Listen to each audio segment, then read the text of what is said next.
তো কয়েকদিন ধরেই বারবার কিন্তু আপনাদের দৃষ্টি আকর্ষণের আমি চেষ্টা করছি যে পার্বত্য চট্টগ্রাম ঘিরে একটা বড় কিছু হবে।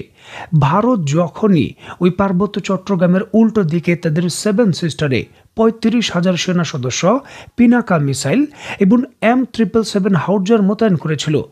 ভারত পাকিস্তানের সাথে যুদ্ধ করে কোথায় জানেন? সিনেমার পর্দায়। বাস্তবে কোনোদিন কিছু করতে পারেনি আজ পর্যন্ত। না পারছে কাশ্মীরের সাথে, না পারছে পাকিস্তানের সাথে, না পারছে শ্রীলঙ্কার সাথে, না পারছে নেপালের সাথে, না পারবে বাংলাদেশের সাথে।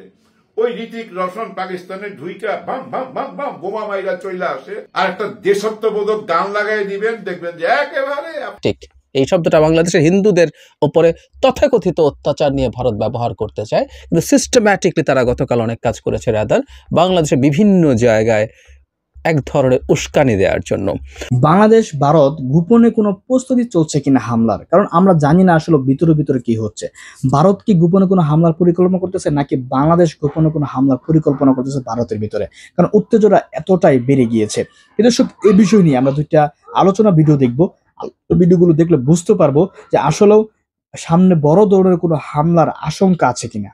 আসসালামু আলাইকুম বন্ধুরা, আশা করি সবাই সুস্থ আছেন। বাংলাদেশকে কেন্দ্র করে বর্তমানে যত জটিলতা হচ্ছে এবং যত সমস্যা হচ্ছে, এর মূল উপাদান হিসাবে শুধু ভারত কাজ করছে না, এখানে পশ্চিমা বিশ্ব সরাসরি ইনভলভড হয়ে গেছে এবং বর্তমানে বাংলাদেশ একটি কঠিন সময় পার করছে। বন্ধুরা, কথা আমি বলছি না, আমাদের যিনি বর্তমান প্রধান উপদেষ্টা রয়েছেন ডক্টর মোহাম্মদ ইউনূস রিসেন্টলি গত বুধবার ৪ December defence services command and staff কলেজের যে সমাপনী অনুষ্ঠান রয়েছে সার্টিফিকেট প্রদানের, সেখানেই কিন্তু তিনি বক্তব্যকালে এই কথা বলেন। তিনি বলেন, বৈশ্বিক এবং কৌশলগতভাবে এখন কঠিন সময় যাচ্ছে, বাংলাদেশেরও এর ব্যতিক্রম নয়। অতীতের যে কোনো সময়ের তুলনায় দেশবাসীকে ঐক্যবদ্ধ থাকতে হবে। তিনি ঐক্যের ডাক দিয়েছেন এবং বাংলাদেশের রাজনৈতিক দলগুলো ব্যক্তি স্বার্থের ঊর্ধ্বে গিয়ে দেশের স্বার্থ রক্ষা করার জন্য আসলে কি ধরনের ঐক্য প্রতিষ্ঠা করতে পারবে সেই বিষয় নিয়ে সন্দেহ রয়েছে, যার জন্য রাজনৈতিক সেই বিষয়ে আর গেলাম না। দেখুন, একটি বিষয়কে কেন্দ্র করে গত কয়েকদিন ধরেই বারবার কিন্তু আপনাদের দৃষ্টি আকর্ষণের আমি চেষ্টা করছি যে পার্বত্য চট্টগ্রাম ঘিরে একটা বড় কিছু হবে। ভারত যখনই ওই পার্বত্য চট্টগ্রামের উল্টো দিকে তাদের 7 সিস্টারে ৩৫,০০০ সেনা সদস্য, পিনাকা মিসাইল এবং M777 হাউজার মোতায়েন করেছিল, বিষয়টিকে কেন্দ্র করে কিন্তু আমি বলেছিলাম যে এখন বিদ্রোহীরা বাংলাদেশের অভ্যন্তরে প্রবেশ করে এই অঞ্চলে অস্থিরতা তৈরি করবে। দেখুন, পশ্চিমা বিশ্ব, বিশেষ করে যুক্তরাষ্ট্র এবং ইউরোপীয় ইউনিয়ন এই অঞ্চলের ভেতর একটা খ্রিস্টান রাষ্ট্র প্রতিষ্ঠা করতে চায়, যেখানে ভারতের সঙ্গে নেগোসিয়েশন হয়েছে যে ভারতের ভূখণ্ড তারা নেবে না, বাংলাদেশ এবং মায়ানমারের ভূখণ্ড এই জায়গায় কাজে লাগাবে। এখন এই থিওরিকে কাছে রেখেই কিন্তু এখন ইউরোপীয় ইউনিয়ন নিজেই বলতে পারেন অনেকটা পার্বত্য চট্টগ্রামের তাদের এজেন্ডা বাস্তবায়নে অনেকটা মাঠে নেমে গেছে। বলা নেই ক নেই, হঠাৎ করেই যুক্তরাজ্য সরকার মাত্র একদিন পূর্বে ৩রা ডিসেম্বর হঠাৎ করেই বাংলাদেশের ভেতর তাদের নাগরিকদের ভ্রমণের উপর সতর্কতা জারি করে। যুক্তরাজ্য সরকার বিশেষ করে তাদের গোয়েন্দা তথ্য আছে এমনটা দাবি করে পার্বত্য চট্টগ্রাম এবং চট্টগ্রামে যেতে তাদের নাগরিকদের নিষেধাজ্ঞা দেয়। অত্যন্ত গুরুত্বপূর্ণ বিষয় হলো যে যুক্তরাজ্য সরকার এমন নিষেধাজ্ঞা বা ভ্রমণ সতর্কতা জারি করার সাথে সাথেই রাঙামাটির পরিস্থিতি উত্তপ্ত হয়ে গেছে। রাঙামাটির যে সাজেক এলাকা রয়েছে সেখানে দিনভর প্রচণ্ডভাবে গোলাগুলি চলেছে এবং এর জন্য সেখানে ভ্রমণ নিষেধাজ্ঞা দিয়েছে আমাদের জেলা প্রশাসন এবং সাজেকের ভেতর কিন্তু পর্যটকরা আটকা পড়ে গিয়েছিলেন। যদিও পরবর্তী সময় বাংলাদেশ সেনাবাহিনীর সহযোগিতায় তাদের উদ্ধার করা হয়েছে এবং জানা যাচ্ছে যে জেএসএস এবং তাদের যে অন্য আরেকটি বাহিনী রয়েছে ইউপিডিএফ, তাদের মধ্যে সংঘর্ষটা চলেছে। এখন প্রশ্নটা হলো যে যুক্তরাজ্য কি করে জানলো? এখন প্রশ্ন কিন্তু আছে যে যুক্তরাজ্যের গোয়েন্দা সংস্থা আসলে এই তথ্যটা কি করে পেল, এবং এই জায়গায় কিন্তু ব্যাপক ভিত্তিতে এই যুক্তিও খাটে যে যুক্তরাজ্যের গোয়েন্দা সংস্থার কাছে তথ্য ছিল নাকি যুক্তরাজ্যের গোয়েন্দা সংস্থাই পরিকল্পনাটা করে এই অ্যাটাকটা করেছে, সেটাও কিন্তু একটা প্রশ্নবিদ্ধ চিহ্ন। কারণ বিভিন্ন ধরনের এনজিও যারা এই পার্বত্য চট্টগ্রামে কাজ করে, সকলগুলো না হলেও একটা বড় অংশ কিন্তু পশ্চিমা বিশ্বের বিভিন্ন গোয়েন্দা সংস্থার অংশ।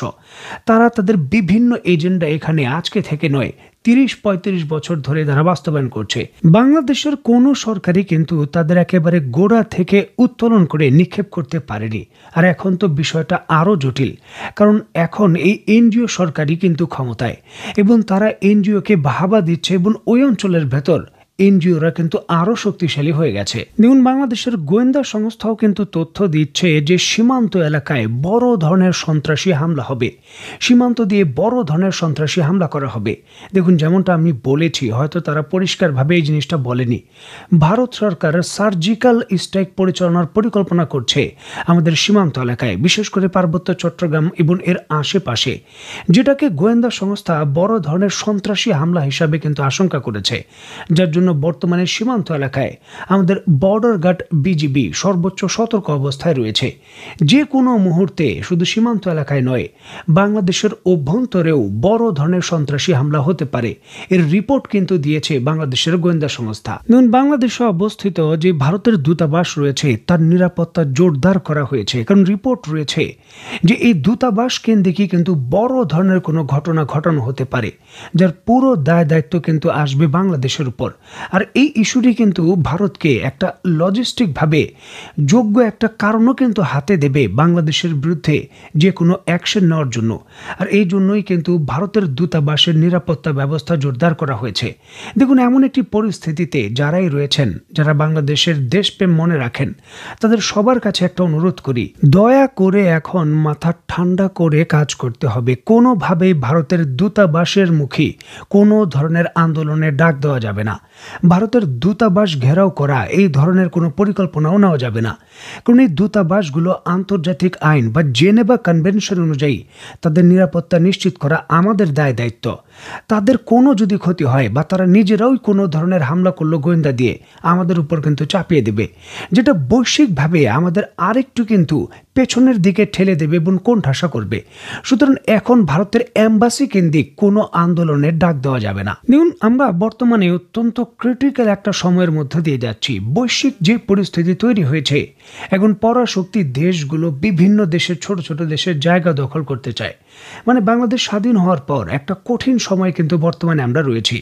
বর্তমানে এই উত্তেজনা পরিস্থিতি এবং ক্রিটিক্যাল পরিস্থিতি মোকাবেলার জন্য বাংলাদেশ সেনাবাহিনী জরুরি ভিত্তিতে তার যে ট্যাঙ্কের বহর রয়েছে সেগুলো ভারতীয় সীমান্তে মোতায়েন করছে, এমন কিন্তু বিভিন্ন ধরনের সংবাদ মাধ্যম দাবি করেছে, এমন খবর কিন্তু পাওয়া যাচ্ছে। তবে বাংলাদেশ সেনাবাহিনীর পক্ষ থেকে যেমনটা নিশ্চিত করা হয়েছে যে এই ধরনের পদক্ষেপ আপাতত নেওয়া হয়নি এবং এর তেমন গুরুত্বপূর্ণ কোনো সত্যতা নেই। তবে হতে পারে যে আমাদের বিভিন্ন ধরনের বিভিন্ন সামরিক ক্যাম্প রয়েছে, সেখানে কিছু মুভমেন্ট হতে পারে ট্যাঙ্কের, যাতে জরুরি ভিত্তিতে সেখান থেকে যদি প্রয়োজন পড়ে সেগুলোকে ব্যবহার করা যায়। কারণ আমাদের সাভার এবং ঢাকার ভেতর যে ক্যান্টনমেন্ট রয়েছে, এগুলোর যে ট্যাঙ্কগুলো রয়েছে, এগুলো কিন্তু এখন এখানে দরকার নেই। অত্যন্ত গুরুত্বপূর্ণ এই প্রেক্ষাপটে একটা জিনিসই কিন্তু বারবার আমার মাথায় আসছে না, যে অবশ্যই নিজের দেশের সার্বভৌমত্ব এবং বাংলাদেশকে রক্ষা করার জন্য আমরা সবাই কিন্তু সর্বোচ্চ আত্মত্যাগের জন্য প্রস্তুত। তবে এই আত্মত্যাগটাও যাতে কার্যকরভাবে আমরা ভালো কিছু করার জন্য ব্যবহার করতে পারি, সেটা নিশ্চিতের জন্য একটা ব্যাকগ্রাউন্ড সাপোর্ট দরকার। দীর্ঘকালীন যে কোনো যুদ্ধে একটা বড় ধরনের সাপোর্ট দরকার, যেটা দিতে পারে চীন। আমরা এখনো কেন এই পরিস্থিতির মধ্যে চীনের সঙ্গে বৈঠক করছি না, বা চীনের সঙ্গে যোগাযোগ করছি না, বা বর্তমান সরকার যোগাযোগ করতে পারছে না কেন? এই বিষয়গুলো কেন পরিষ্কার হচ্ছে না? কেন চীন এই জায়গায় ক্রিটিক্যাল রোল প্লে করার সুযোগ থাকলেও আমরা তাদের ডেকে চীনের সঙ্গে বিষয়টা নিয়ে ডিসকাস করছি না? এই জিনিসটা কিন্তু খোলাসা করছে না। দেখুন, সামরিক ইস্যুকে কেন্দ্র করে রাজনীতিকরণ বা রাজনৈতিক ফায়দা নিতে চাইলে তো হবে না। দেশের জনগণ আসুন আমরা যুদ্ধে যাব, এটা করব সেটা করব, এগুলো রাজনৈতিক ক্রিয়াকলাপ এবং রাজনৈতিক বক্তব্য। দেখুন, ক্ষেত্রে সুযোগ রয়েছে চীনের সঙ্গে আমরা সম্পর্ক বৃদ্ধি করে চীনকে যদি আমরা এই জায়গায় এঙ্গেজ করতে পারি, চীন কিছু লাগবে না, বাংলাদেশে কোনো অস্ত্র দিতে হবে না, কোনো জেট ফাইটার দিতে হবে না, কিছু দিতে হবে না। চীন শুধু অরুণাচল প্রদেশ এবং ভারতের যে সীমান্ত রয়েছে সেখানে তার সেনাবাহিনীর কিছু মুভমেন্ট ঘটাবে, কিছু ধরেন 2-3টা গুলি ফায়ার করবে, তাতে করেই কিন্তু দেখবেন যে ভারতের হাওয়া টাইট হয়ে যাবে। বাংলাদেশের সীমান্তে ভারত ঠিক যেইভাবে উত্তেজনা বৃদ্ধি করেছে, চীন যদি তার বলতে পারেন 10 ভাগের 1 ভাগ উত্তেজনাও ভারত সীমান্তে বৃদ্ধি করে, ভারত সেখানে সকল শক্তি মোতায়েন করবে।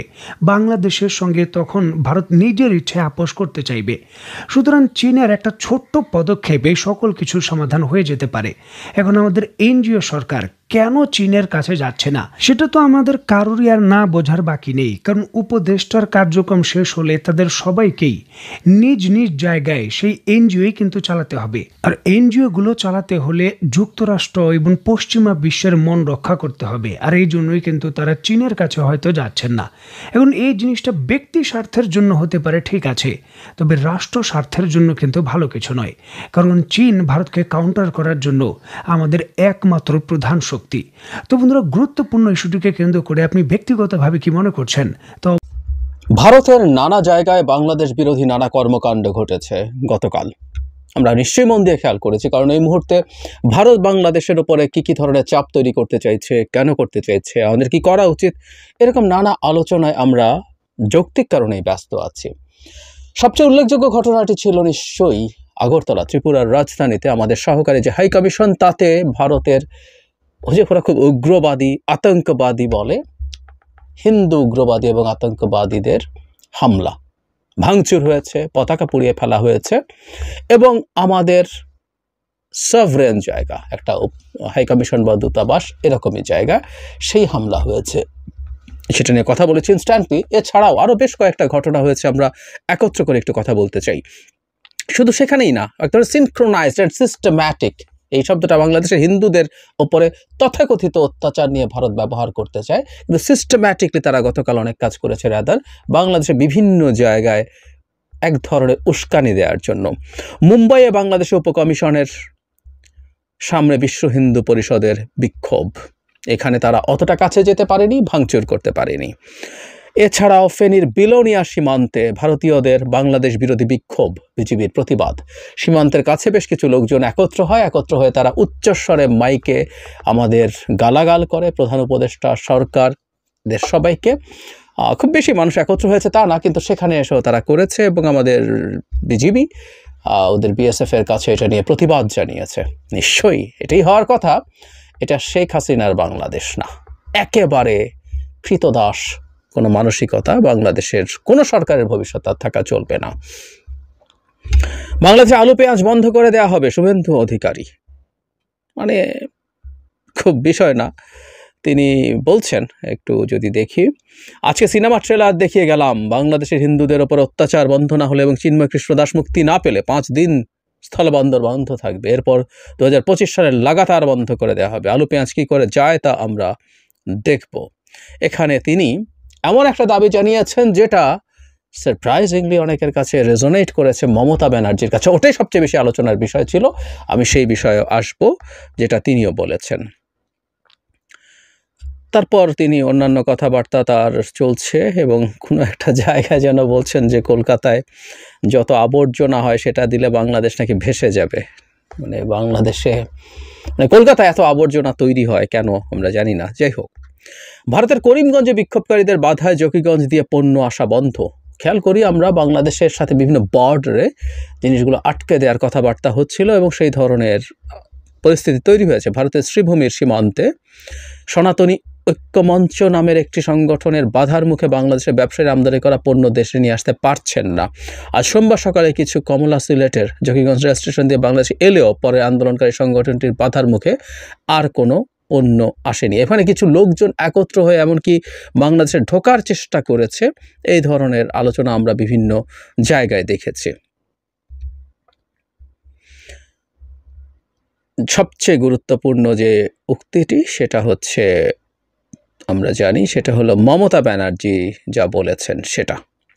মমতা ব্যানার্জি কি বলেছেন আমাদের সামনে এর মধ্যেই এসছে। তিনি শান্তিরক্ষী বাহিনী বাংলাদেশে মোতায়েন করতে চাইছেন, চাইতেই পারেন, কিন্তু চেয়েছেন উনি কি বলেছেন আমি এক্স্যাক্টলি একটু পড়ি।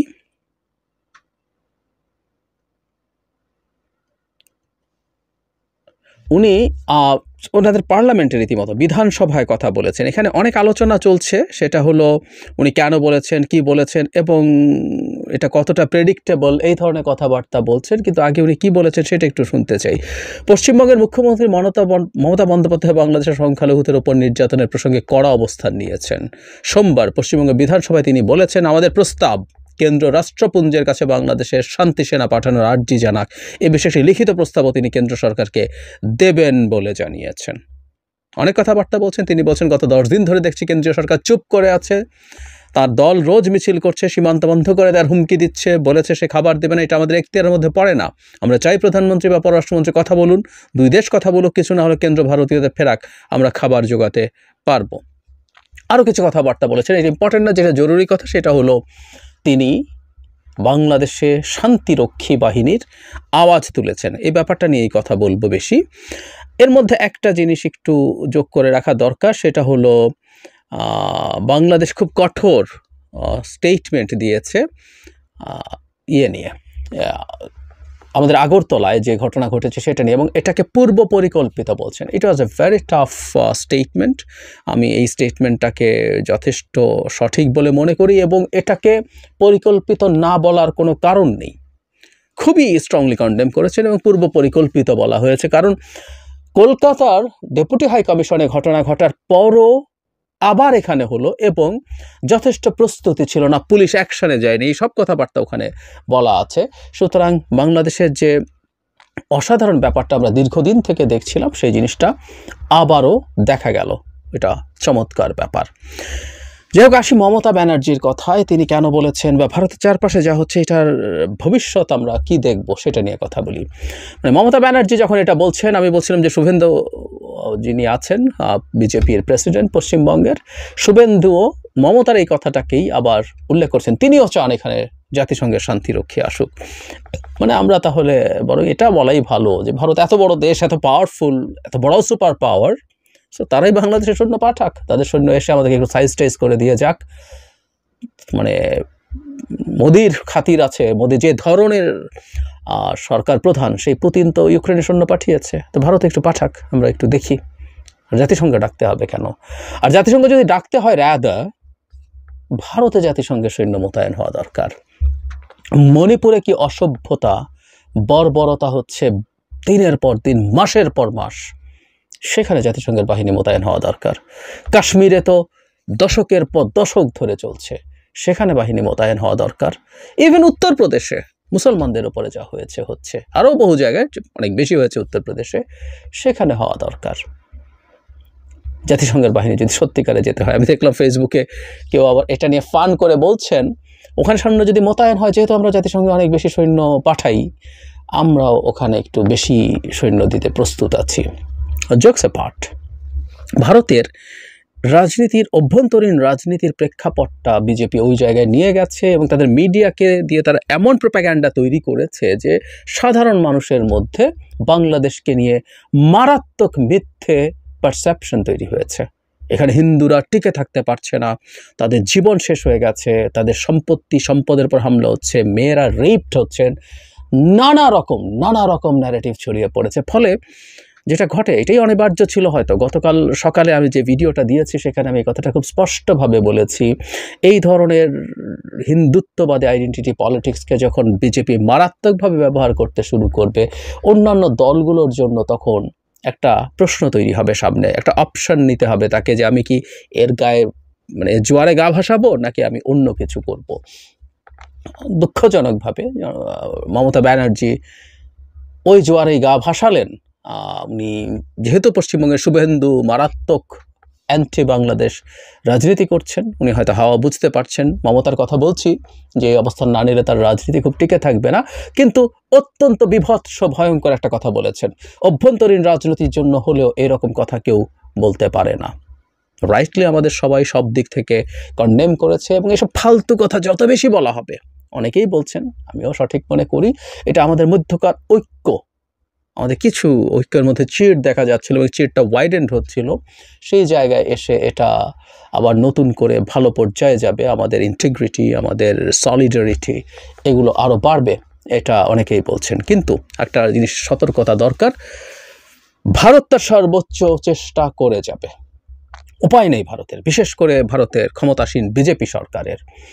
বিজেপি সরকার গত নির্বাচনে হিন্দুত্ববাদকে সিরিয়াসলি সামনে এনে রীতিমতো বাবরি মসজিদের জায়গায় রাম মন্দির তৈরি করে সে আধা খ্যাচড়াভাবে উদ্বোধন করে, আমাদের মনে আছে নিশ্চয়ই, তাদের সবচেয়ে বড় প্রিস্টরা আসেননি, কারণ এই অসমাপ্ত মন্দিরে প্রাণ প্রতিষ্ঠা, দেবতার প্রাণ প্রতিষ্ঠা করা যায় না। তারপরে তারা করেছে নির্বাচনকে সামনে রেখে, এবং এক অর্থে ভরাডুবি হয়েছে নির্বাচনে, যদিও তারা ক্ষমতায় আছে। কিন্তু ভবিষ্যতেও তার রাজনীতি এটাই করতে হবে, কারণ এই রাজনীতি কাজ করছে না বলে বিজেপির পক্ষে আর ওয়েলফেয়ার বেসড রাজনীতি করা সম্ভব না। কারণ বিজেপি 10 বছর ক্ষমতায় আছে, আরও সেটা আগাচ্ছে। সে ওয়েলফেয়ারের কথা বলতে গেলে জনগণ প্রশ্ন করবে, বিরোধীরা বলে তুমি তো 10 বছর ক্ষমতা আছে, তুমি কি করছো, কি করেছো? ফলে বিজেপিকে তার এই হিন্দুত্ববাদী রাজনীতিকে আরও সুর চড়াতে হবে। তার অভ্যন্তরীণ রাজনীতির জন্য লোকসভা নির্বাচন দূরে আছে, কিন্তু বহু জায়গায় বিধানসভা নির্বাচন হচ্ছে। পশ্চিমবঙ্গে সেটা 26 সালে মার্চ এপ্রিলে হবে, খুব বেশি দূরে না। এরকম বিভিন্ন সময় বিভিন্ন দিকে চলতে থাকবে। ফলে হিন্দুদের রক্ষাকর্তা হিসেবে বিজেপি সামনে আসতে চেয়েছে। একটা কথা আমাদের মনে রাখা দরকার, এই টর্চার যত হবে, হিন্দুরা অত্যাচারিত হচ্ছে, হিন্দুরা বিপদগ্রস্ত আছে, সেটা হলেই তার রক্ষাকর্তা হওয়ার প্রশ্ন আসে। সুতরাং মানুষের হিন্দুরা অত্যাচারিত বিপদগ্রস্ত হোক না হোক, তারা ডিসইনফরমেশন দিয়ে সেটা করবে এবং কিছু ঘটনা ঘটিয়ে সেটা অ্যাস্টাবলিশ করার চেষ্টা করবে। সুতরাং সামনে এই বয়ানটা আসবে, এভাবে চাপ তৈরি করার মাধ্যমে তার ডোমেস্টিক পলিটিক্স তো ভালো হবেই।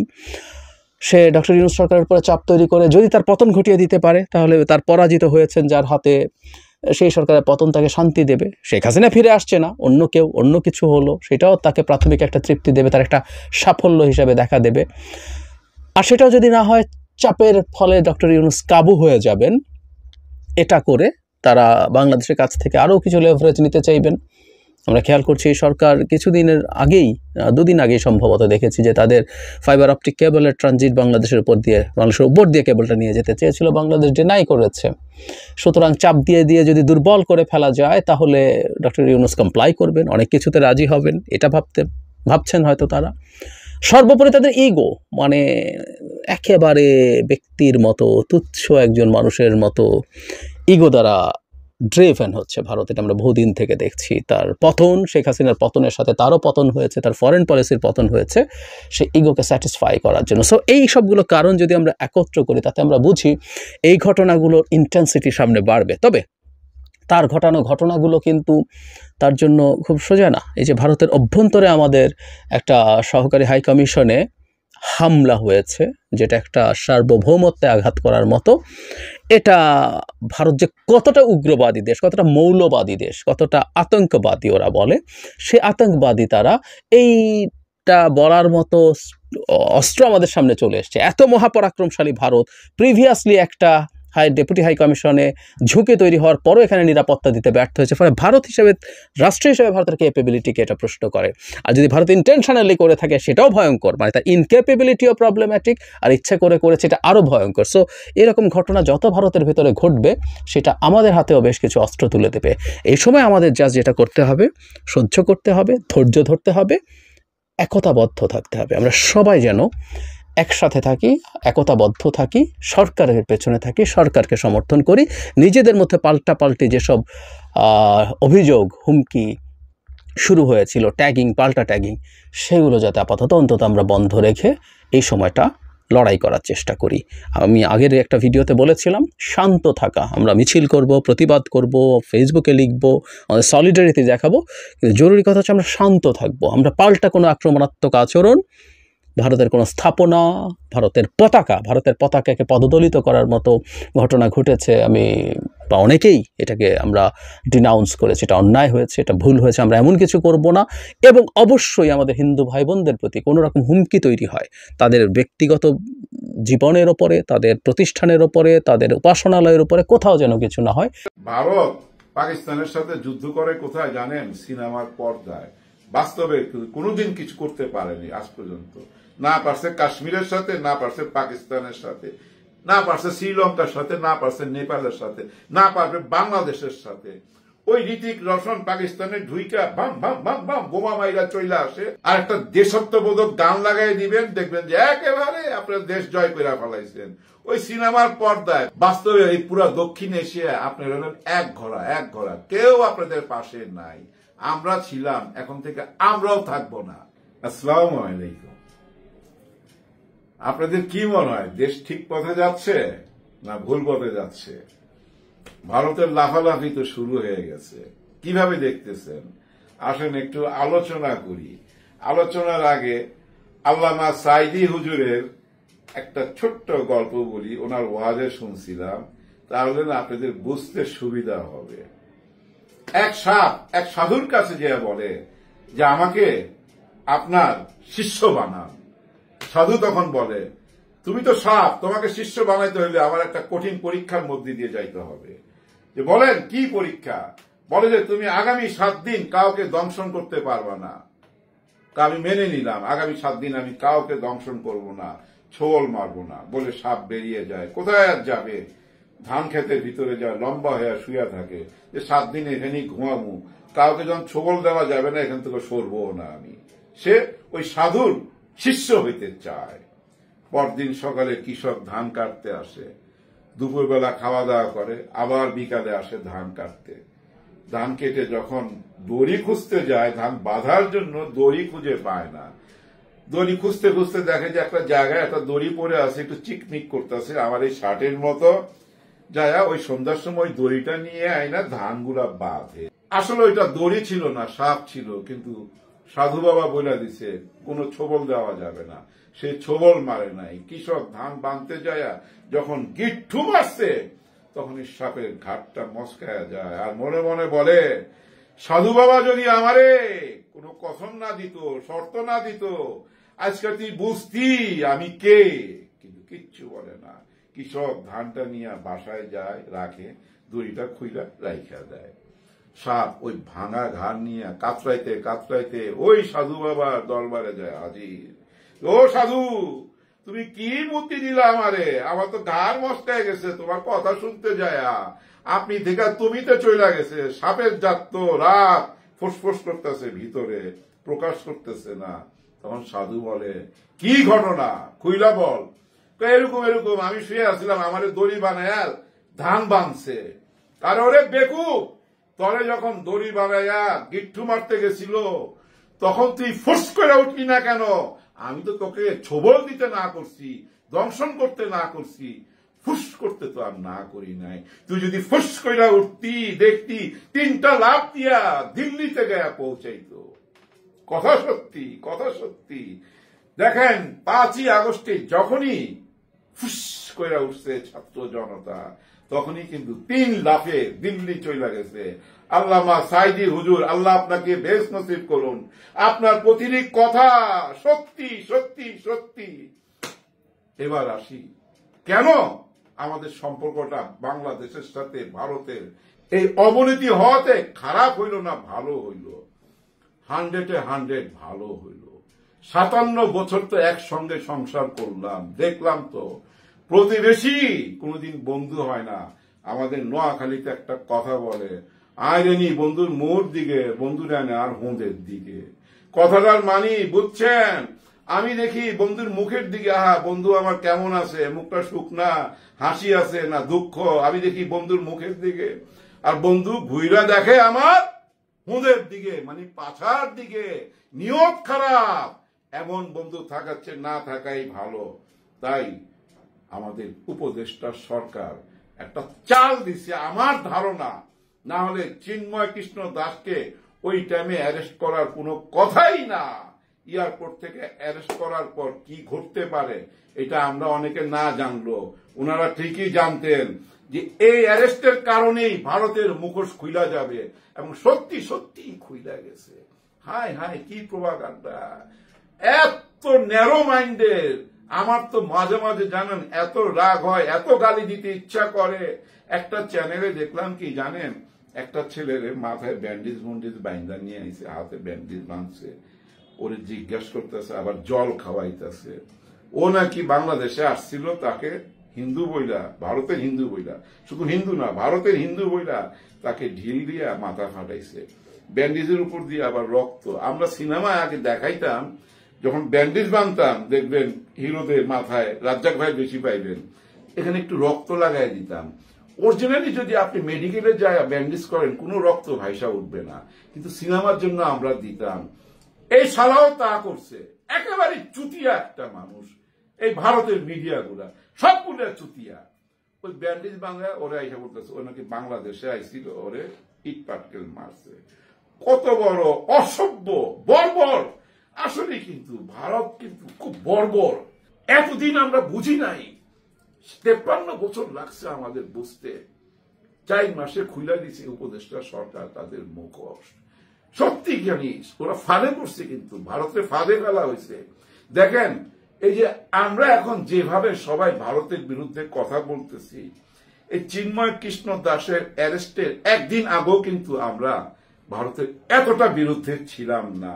এখন কিন্তু আওয়ামী লীগ সুদ্ধা বুঝতে পারতেছে আসলে তো ভারত লোক ভালো না, কারণ তারা তো দেখতেছে এখানে কোনো হিন্দু বাড়িতে অ্যাটাক হচ্ছে না, কোনো বাড়ি ঘর পোড়ানো হচ্ছে না। ওরা এগুলা কেন বলতেছে?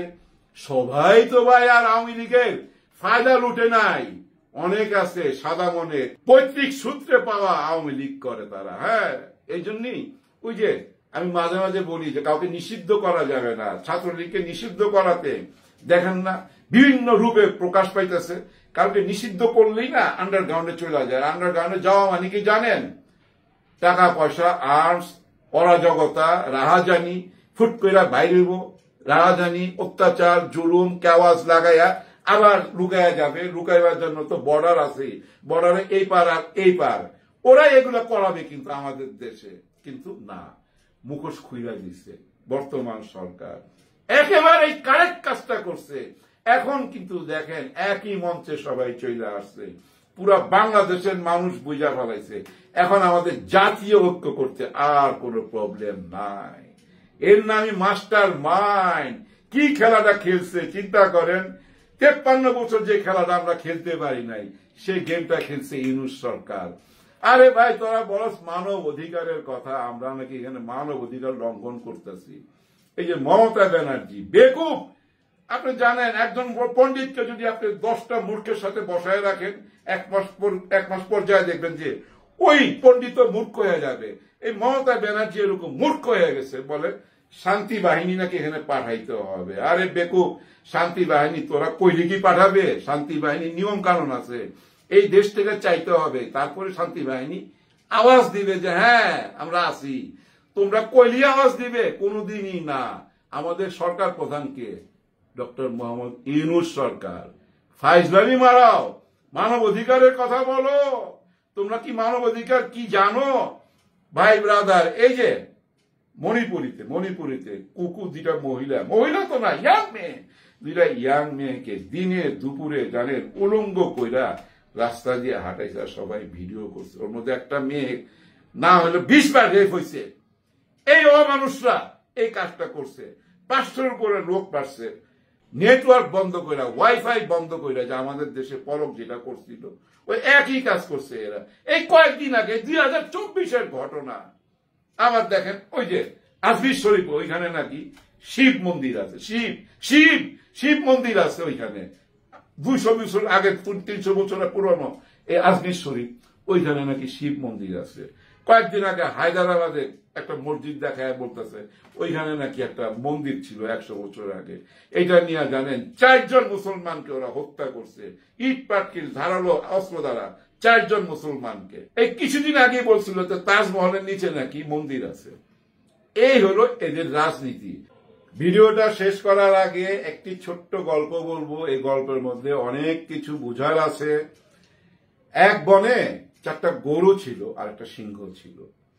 সিংহটা ক্ষুধার্ত 5-6 দিন যাবত। জানেন তো সিংহ কিন্তু 10 দিন 12 দিনও ক্ষুধার্ত থাকতে পারে, কিন্তু সে ওই 4টা গরুকে টার্গেট করছে, এর মধ্যে একটা গরু তার লাগবেই।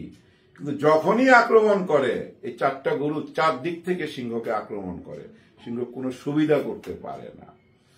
একদিন সিংহ চিন্তা করলো যে না, কোন একটা ফন্দি আঁকতে হবে, এভাবে তো ওদের সঙ্গে পারবো না, ওরা 4 জন আমি একা। তো সিংহ একটা বুদ্ধি বাইর করে, বলে যে ওই 4 জনের মধ্যে একটা ছিল মাতবর টাইপের, একটু শক্তিশালী।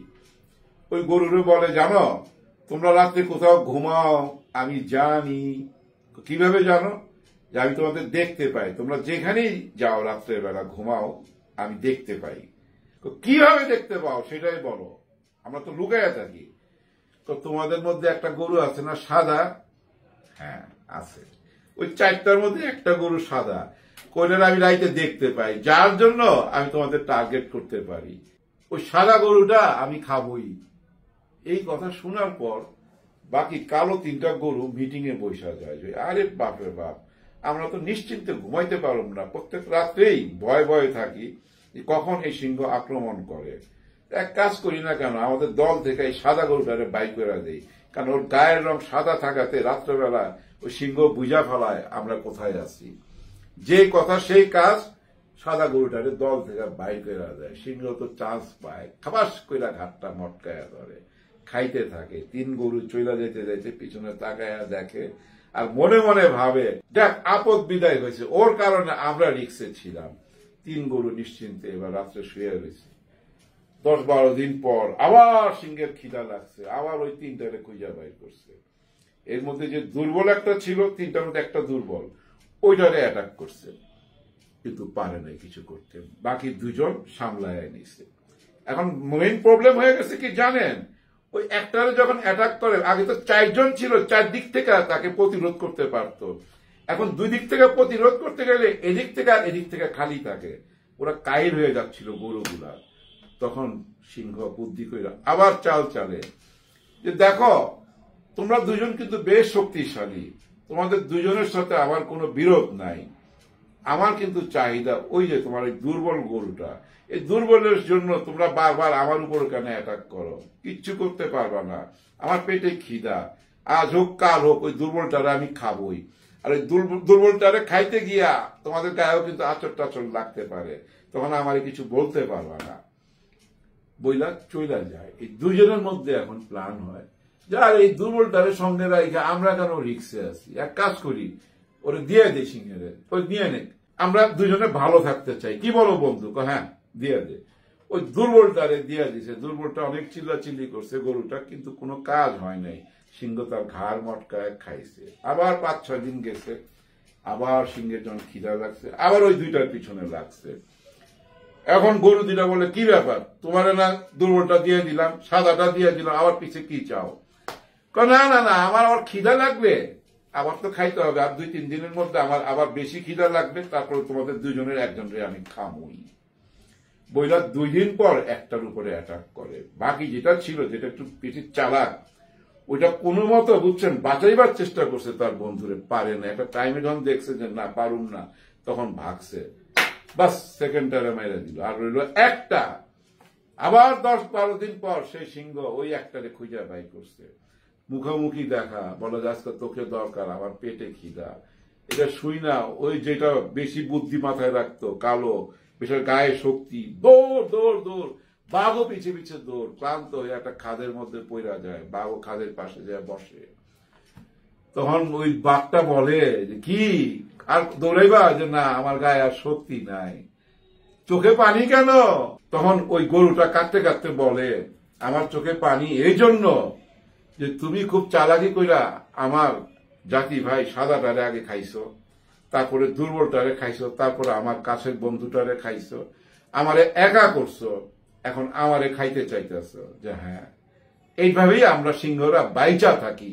এই গল্পের এই 4টা গরুর চরিত্রের জায়গা আপনি যদি ওই সাদা গরুটা মনে করেন জামাতে ইসলাম, আর দুর্বল গরুটার জায়গায় আপনি রাখেন হেফাজতকে, আর ওই যে শক্তিশালী গরু ওইখানে রাখেন বিএনপি কে, আর সিংহটাকে বৈজালন।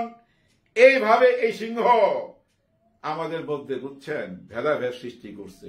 ওদের বুদ্ধিতে, দাদাদের বুদ্ধিতে, এই সিংহ চোদ্দ দাদাদের বুদ্ধিতে হেফাজতকে আলাদা করছে, জামাত ইসলামকে আলাদা করছে, বিএনপি কে আলাদা করছে, আমাদেরকে দুর্বল কইরা দিছে। দুর্বল কইরা নিজেই এখন বিপদে কইরা ওই দেশে আশ্রয় নিছে। বুঝা নিয়েন ঘটনা। কিন্তু এই যে বর্তমান সরকার, উপদেষ্টা সরকার এমন একটা চাল দিল, একই চালে 53 বছরের মুখোশ খুইলা ঝইরা পইরা গেল, তাদের চেহারাটা আমাদের কাছে উন্মোচন। এখন আমরা বুঝতে পারছি আমাদেরকে কি করতে হবে। দেখেন, সবাই জাতীয় ঐক্যের ডাক দিছে, কারণ ওই একটা জায়গায় আমরা এখন এক। আমাদের সাদা গরু আর দুর্বল গরু, ওই কালো গরু বানাইতে পারবেন না। আমরা এখন এক হয়ে গেছি, ভারতের বিরুদ্ধে আমরা সবাই এক। তার মানে আমরা সঠিক পথে আছি। 53 বছর পর সঠিক পথে। দর্শক, আলোচনাগুলো শুনেছেন, শুনে বুঝতে পেরেছেন যে আসলে হামলার পরিকল্পনা হয়তো বা ভারতের আছে।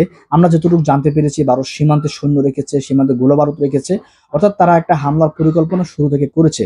তারা কোন সময় হামলা করবে সেটা কিন্তু আসলে বোঝা যাচ্ছে না, বা আমাদেরকে বলে কয়েও কিন্তু তারা সেই হামলাটা করবে না। কিন্তু আমাদেরও, বাংলাদেশেরও উচিত সীমান্তে, প্রত্যেকটা সীমান্তে সতর্ক থাকা, যাতে করে হামলা হলে সে হামলা মোকাবেলা করা যায়।